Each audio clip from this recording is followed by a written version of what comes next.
Book 12. 1. All that you desire to compass by devious means is yours already, if you will but freely take it. That is to say, if you will leave behind you all that is past, commit the future to Providence, and regulate the present in piety and justice. In piety that you may love your appointed lot, for nature gave it to you and you to it. In justice that you may speak the truth without constraint or guile, that you may do what is lawful and proper, that you may not be hindered by the wickedness of others, or by their opinion, or their talk, or by any sensation of this poor surrounding body, for the part concerned may look to that. If then, now that you are near your exit, setting behind you all other things, you will hold alone in reverence your ruling part, the Spirit divine within you, if you will cease to dread the end of life, but rather fear to miss the beginning of life according to nature, you will be a man worthy of the ordered universe that produced you. You will cease to be a stranger in your own country, gaping in wonder at every daily happening, caught up by this trifle or by that. 2. God beholds all souls bare and stripped of these corporeal vessels, husk and refuse. By his intelligence alone he touches that only which has been instilled by him and has emanated from himself. If you would but inure yourself to do the like, you would be eased of many a torment, for he who regards not the surrounding flesh will not waste his leisure in thinking about vesture, house, or fame, or other mere external furniture or accoutrement. 3. 3 parts there are of which you are compact: body, soul, intelligence. Of these the 2 first are yours in so far as they must have your care. The third only is properly your own, and if you will cast away from yourself, that is from your mind, all that others do or say, all that you yourself have done or said, all your fears for the future, all the uncontrollable accompaniments of the body that envelops you and of its congenital soul, and all that is whirled in the besieging vortex that races without, so that your intellectual power, made pure and set above the accidents of fate, may live its own life in freedom, just, resigned, vivacious. If, I repeat, you cast out from your soul all comes of excessive attachment either to the past or to the future, then you will become, in the words of Empedocles, a faultless sphere rejoiced in endless rest. You will study to live the only life there is to live, to wit the present, and you will be able, till death shall come, to spend what remains of life in noble tranquillity, at peace with the spirit within. 4. I have wondered often how it comes that, while every man loves himself beyond all others, yet he holds his own opinion of himself in less esteem than the opinion of others. Yet, if a god or some wise teacher came and ordered a man to conceive and design nothing which he would not utter the moment it occurred to him, he would not abide the ordeal for a single day. Thus we stand in greater awe of our neighbor's opinion of us than we do of our own. 5. How can it be that the gods, who have ordered all things well for man's advantage, overlooked one thing only, to wit that some of the best of mankind, who have held the closest relations with things divine, and by pious works and holy ministry became intimate with the divinity, once dead, should arise no more, but be altogether extinguished? If this be truly so, be well assured that, if it ought to have been otherwise, they would have made it otherwise. Had it been right, it would have been practicable. And had it been according to nature, nature would have effected it. From it not being so, if it really be not so persuaded that it ought not to have been. You see that, in debating this matter, you are pleading a point of justice with the gods. Now we would not thus plead with the gods were they not perfectly good and just, and, if they are so, they have left nothing unjustly and unreasonably neglected in their administration. 6. Essay even tasks that you desire of executing. The left hand, which in other things is of little value for want or use, yet holds the bridle more firmly than the right, for in this it has practice. 7. Consider how death ought to find you, both as to body and as to soul.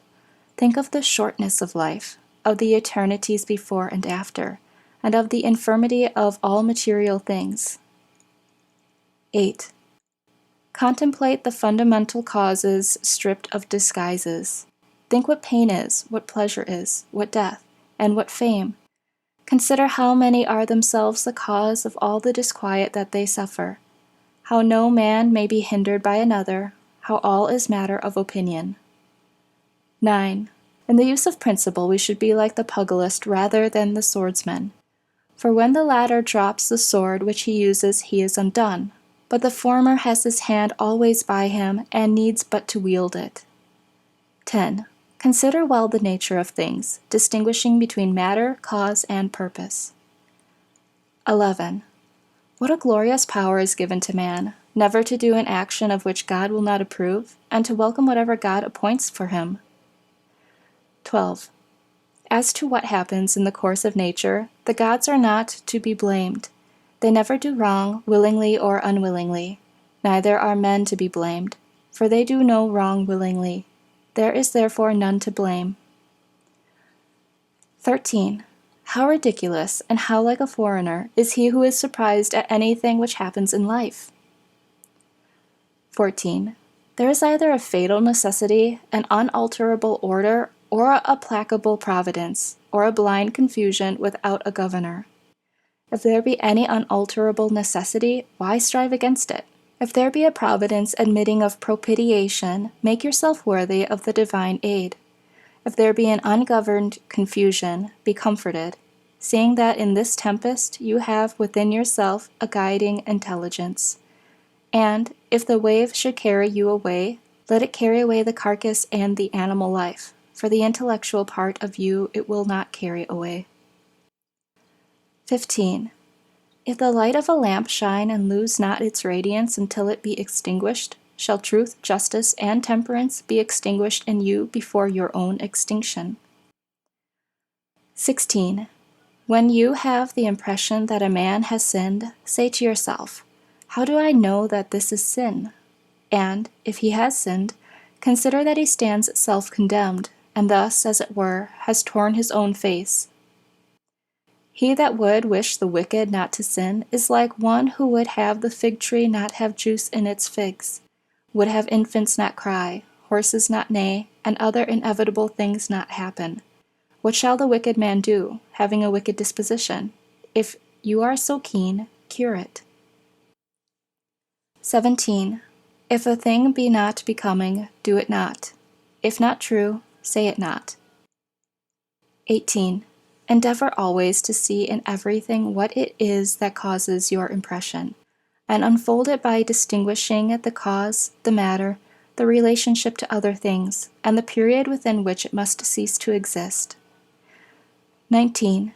Perceive at last that there is within you something better and more divine than the immediate cause of your sensations of pleasure and pain, something, in short, beyond the strings which move the puppet. What is now my thoughts? Is it fear, suspicion, lust, or any such passion? 20. In the first place, let nothing be done at random or without an object, and the second, let your object never be other than the common good. 21. Yet a little, and you shall be no more, nor shall any of these things remain which you now behold, nor any of those who are now living. It is the nature of all things to change, to turn, and to corrupt, in order that other things may, in their course, spring out of them. 22. Reflect that everything is matter of opinion, and opinion rests with yourself. Suppress then your opinion, what time you will, and like one who has doubled the cape and reached the bay, you will have calm and stillness everywhere, never a wave. 23. Any one natural operation ending at its proper time suffers no ill by ceasing, nor does the agent therein suffer any ill by its thus ceasing. In like manner, as to the whole series of actions which is life, if it ends in its season, it suffers no ill by ceasing, nor is he who thus completes his series in an evil case. The season and the term are assigned by nature, sometimes even by your own nature, as in old age, but always by the nature of the whole, by the interchanging of whose parts the universe still remains fresh and in its bloom. Now that is always good and seasonable which is advantageous to the nature of the whole, wherefore the ceasing of life cannot be evil to the individual.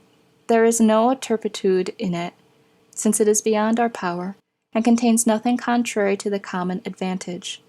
Nay, it is good, since it is seasonable and advantageous to the whole, and, congruent with the order of the universe, thus, too, he is led by God, who goes the same way with God, and that by like inclination. 24.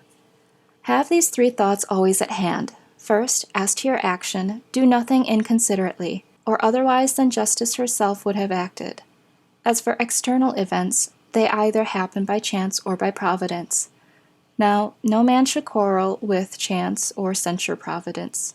Second, examine that each thing is, from its seed to its quickening, and from its quickening to its death, of what materials it is composed, and into what it will be resolved.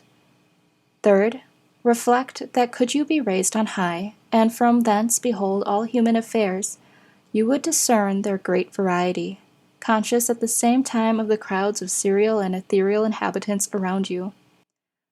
But were you so raised ever so often, you would always see the same things, all uniform and of brief duration. Can we set our pride on such matters? 25. Cast away opinion, and you are saved. Who then hinders you from casting it away? 26. When you fret at anything, you have forgotten that all happens in accordance with the nature of the universe, and that the wrong done was another's. This, too, that whatever happens has happened, and will happen, and is now happening everywhere. You have also forgotten how great is the bond between any man and all the human race, a bond not of blood and seed, but of common intelligence. You have forgotten that the intelligence of every man is divine, and an efflux from God. Also, that no man is proprietor of anything. His children, his body, his very life are given of God. You have forgotten, too, that everything is matter of opinion, and that it is the present moment only that one can live or lose. 27. Bring to frequent recollection those who have grieved about anything overmuch, those who have been preeminent in the extreme of glory or misfortune, in feuds or other circumstances of fate, then stop and ask, where are they all now? Smoke and ashes, and an old tale, or perhaps not even a tale. Pass them all in review. Fabius Catilinus in the country, Lucius Lupus in his gardens, Stertinius at Baiae, Tiberius at Caprae, Velleius Rufus, and, in fine, all eminence attend with the high regard of men. How cheap is all that is so eagerly pursued, and how much better does it become a philosopher to show himself, in the part of the material world allotted to him, just, temperate, and obedient to the gods, and this with simplicity, for most intolerable of all is the pride of false humility. 28. To those who ask, where have you seen the gods, and how assured yourself of their existence, that you worship them? Make this reply. First, they are visible, even to the eye. Again, my own soul I cannot see, and yet I reverence it. Thus, too, as regards the gods. I continually feel their power, and so I know that they exist, and I worship them. 29. The safety of life is to see the whole nature of everything, and to discern the matter and the form of its constitution. Also, to do justice with all your heart, and to speak the truth. What remains but to enjoy life, adding one good to another, so as not to lose the smallest interval. 30. There is but one light of the sun, although it be scattered upon walls and hills, and a myriad other objects. There is but one common substance, although it be divided among 10,000 bodies having as many different qualities. There is but one soul, though it be distributed among countless different natures and individual forms. There is but one intelligent spirit, though it may seem to be divided. The other parts of these individuals of which we have spoken, such are breath and matter, are void of perception and of mutual affection. Yet even they are held together by the intelligent spirit and gravitate together. But intelligence has a special tendency to its kind, and unites therewith, and the community of feeling is not broken. 31. What do you desire? To live on? Or is it to feel or to desire? To grow and to decay again? To speak or think? Which of all these seems worthy to be desired? And if each and all of them is despicable, proceed to the last that remains, to follow reason and God. Now it is repugnant to reverence for reason and for God to grieve at the loss by death of these other despicable things. 32. How small a part of the boundless immensity of the ages is allotted to each of us, and presently that will vanish in eternity. How little is ours of the universal substance, how little of the universal spirit. On what a little clod of the whole earth do we creep? Considering all this, reckon nothing great except to act as your nature leads you, and to endure what universal nature brings to pass. 33. How is it with your ruling part? On this all depends. All other things, within or without our control, are but corpses, dust, and smoke. 34. This most of all must rouse you to despise death, that even those who held pleasure to be good and pain to be evil nevertheless despised it. 35. To him who holds that alone to be good which comes in proper season, who cares not whether he has acted oftener or less often according to right reason, to whom it makes no difference whether he behold the universe for a longer time or a shorter, for this man death also has no terror. 36. You have lived, O man, as a citizen of this great city. Of what consequence to you whether for 5 years or for 3? What comes by law is fair to all. Where then is the calamity? If you are sent out of the city, by no tyrant or unjust judge, but nature herself who at first introduced you, just as the praetor who engaged the actor again dismisses him from the stage. But, say you, I have not spoken my 5 acts, but only 3. True, but in life 3 acts makes up the play. For he sets the end who are responsible for its composition at the first, and for its present dissolution. You are responsible for neither. Depart then graciously, for he who dismisses you is gracious. The end.